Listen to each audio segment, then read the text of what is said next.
Hey, and welcome to this week's live training, how to use play to increase connection with your kids. In other words, how to feel all close and lovey and snuggly and happy being with your kids and get them to cooperate with you and do it through fun. Doesn't that sound fun? So here we go today, you guys. Dive in. Let me know when you get here.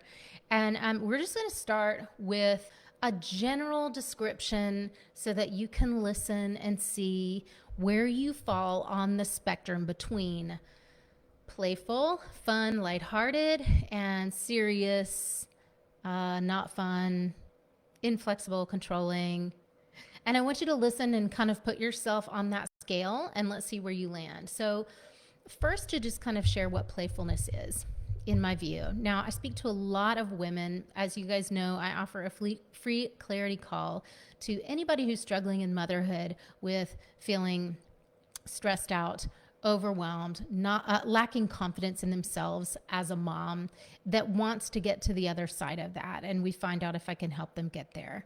And one of the things I hear over and over again on these calls is that I don't really know how to relax or have fun. And I can't even remember the last time that I was able to cut loose and have fun. In fact, my kids don't even know that part of me.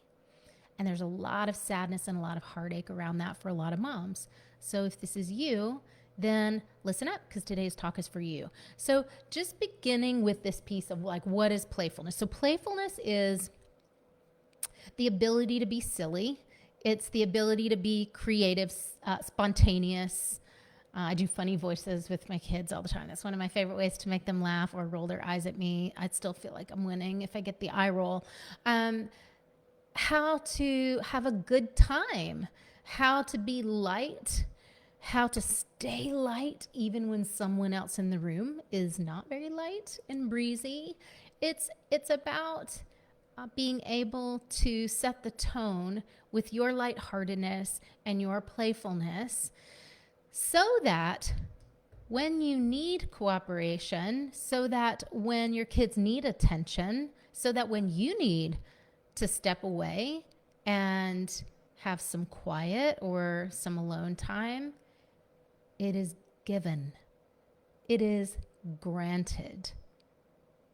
It is accepted and even supported if we're talking about partners. Because play is the ultimate food for family happiness and fun.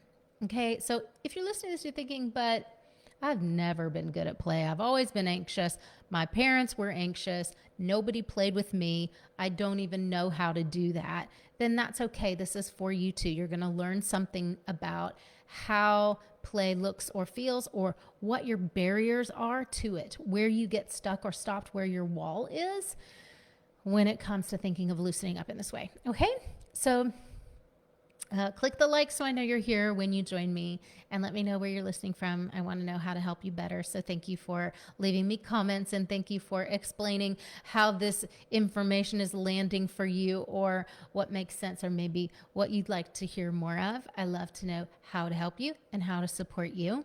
And so you can help me do that by leaving me some of your experiences here in the comments. The opposite of playfulness, let's look at the other side, is feeling serious, is feeling rigid or inflexible. It's tension in the body. Tense, I'm tight. Don't bother me right now. Don't talk to me right now. Everything is too loud. I can't deal with that right now. That's the opposite of playfulness. Irritability, just looking at my notes here, and a wish or a want to be able to control your children. It's worrying a lot, stressing out, feeling tense. Okay, you got the picture, right? Play is at one end of the spectrum. Irritability, worry, feeling rigid, controlling, or serious is at the other end of the spectrum. You may find that some of the times or some situations you're really well aligned with playfulness, and other types of situations or or one of your kids in particular you're more serious, less playful with. They trigger you more. They bring up your own trauma stuff more. And that's pretty common, I would say. A lot of the people I talk to feel very triggered by their partners, very unplayful with their partners. And man, that's like a whole aspect of the relationship that has died and is a great loss until that comes back. So, number one, energetically, what play feels like is it is open. Just listen and think about the energy of when you're playful, when you are throwing the ball with your kid in the backyard, or when you are jumping on a trampoline, or when you are playing chase or hide and seek if you have little ones. If you have older ones, you might be having a really interesting conversation with them. That can feel playful too. So the energy of that, you guys, is open. It is open and welcoming. It is safe. It's a safe place. There's safety there. There is connection there. There is joy. And there's also the fact that it's happening in the present moment. Okay? This is happening in the present moment. When you are playful, you cannot be somewhere else mentally and be playful here now in a genuine way with your child. That can't happen. Then you're just faking it. And then they know. And then they feel not seen. And they feel not worthy of your presence. Right? So energetically open, in your body, present, calm, relaxed. That's what allows for play to happen. Energetically, the opposite of this, what I described earlier of being inflexible or controlling or whatever, energetically, that's a fear energy, which is very closed off. Or it might be like this, arm's length. Don't talk to me now. I can't do that now. Just, you're too close. Don't touch me. That's a fear-based energy, comes from trauma, comes from being exhausted, not knowing how to meet your own needs. No one showed you how to create balance in your life, among a few other reasons. The energy is guarded.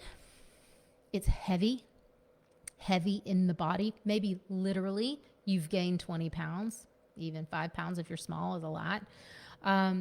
It is energy of being critical and distracted. So this includes overthinking. Okay, so all these things are part of overwhelm. Again, listen for where you fall on this spectrum. Are you more aligned with lightness and openness and that heart connection, or are you more likely to feel shut down and guarded, like get out of my space and I'm overstimulated and I feel so guilty and heavy and tired, but I just can't? Okay, so why is play so important to kids? Why am I giving this training today? Why am I bothering to be here on this topic of play? Because everyone I talk to on the phone says, I want to have fun with my kids. I want my home to be a place where fun happens. I want our family to be happy. I want us to laugh more. I want to not be so serious. I hear it over and over and over again. And this is for all of you that don't come and work with me, but really, really want to move this barrier in your relationship with your kids. This is for you. The language of play is how children naturally express themselves, work out problems that they're facing, work through fears that they're having, how they learn about themselves. It's how they create self-image. It is also how they connect and ground into you as their parent. So it's very important that we understand this so that we don't thwart our children's efforts to be lost in play. And then when they go, Mommy, will you play with me? And you go, I can't, I'm too busy because I have this and that and this and that and this and that and that. And then maybe after that, I'll connect with you, but you won't because you're just putting them off because you're doing this thing, you're doing that arm's length thing. then the cost of that is our kids really not feeling seen, really not feeling that they are worthy of our presence, of our attention, and of our connection. And then the result of that, and I say this with no judgment because we're humans and this happens, but the result of that, the reality is that, and I hear people say it over and over again, that when you put off your kids again and again and again, not only do you live in guilt and heaviness, they will stop trying. It doesn't take long for a child to feel rejected, so much so that they stop making those attempts, those bids for your love, your affection, and your attention. And so what you'll see then is more arguing and fighting among siblings, more ignoring. I'm tuning you out. If you're not going to be here for me, why should I be here for you? And you may recognize some of these patterns that come up in partnership as well. It's really not that different.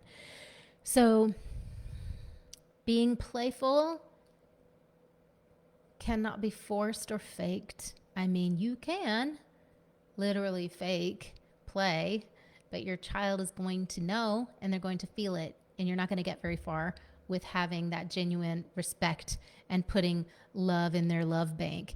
I gave a paid training not too long ago, a month or so ago, where I went really deep into how do you invest in your kid's bank and the currency that you use. And what we really unraveled is it feels like a big mystery. How do I get my kids to cooperate? How do I get them to respond, in the first or second time that I ask them something, and stop pretending they don't hear me and stop tuning out? And what it all boils down to is the quality of your connection with them. And are you giving them that love and your intention and your presence? Or are you just kind of living up here in monkey mind, thinking of all the things that you have to do and feeling distracted a lot and kind of blowing them off, or holding them at arm's length and then just, hoping that they keep forgiving you? So take a look in the mirror and see what is happening in your patterns.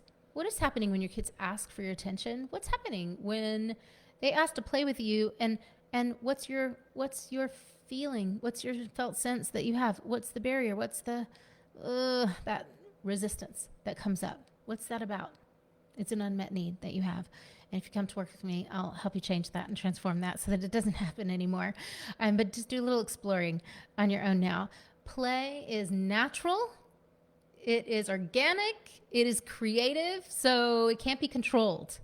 So if you're an anxious type and you find your resistance is that your kid is leading the play and you don't like it, just remember that when you can say yes and follow them with no agenda into their imaginative play or into their sharing or storytelling, if it's an older kid, you're putting money in that love and connection bank, and it will come back to you. It will come back to you multiplied and magnified. So if you don't believe me, test it, try it, watch what happens. Now, one caveat. People think they're doing this when they allocate time to have one-on-one time with a kid, but you can have all the one-on-one time. You can be a full-time stay-home mom with one kid and not be present ever for a minute. It's about presence and where your focus is and what your energy is, not time, okay? So remember that. You have to be able to let go of some habits and patterns in order to be in the present with your child or teenager.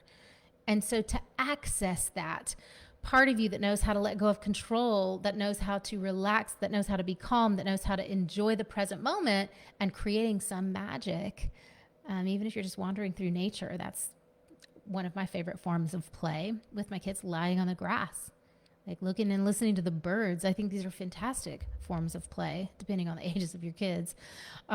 To access it, you have to be able to have a relaxed state in your body. Beyond that, it won't be possible. So how do we do that? How do we unwind the stress pattern or resolve that trauma pattern? So in a 15-minute training, I will not be able to teach you how to do that. But if you want to come and work with me and do that, if you want to know more, then book a call and I'll explain how we do it, how we resolve underlying trauma patterns, how we rewire your brain and your nervous system, and all the things that need to be moved and upgraded to be able to live in a place of on-tap relaxation and happiness. And yes, it's entirely possible. If it's not possible for you, I'll tell you that, and I'll send you to another resource. However, relaxation and calm are something that are a very high value in motherhood, because what we feel our kids feel. And so learning that is something you will never regret learning. And if you don't know how and you're looking for the how and the roadmap, then reach out to me. Talk to me about what that looks like. The result is, once you've retrained your brain and then we've upgraded those relationships, is that from the present, fun is just ever available, that joy is ever available, that the connection that you have with your children that's genuine and authentic, and they see the real you and they hear your silliness, and they know that you really think they're fantastic and fun humans, is that gives back to you times a million in connection and into the rest of your relationship with them. So much love. Leave me your questions, leave me your comments. And I can't wait to check those out. So until next time, you guys,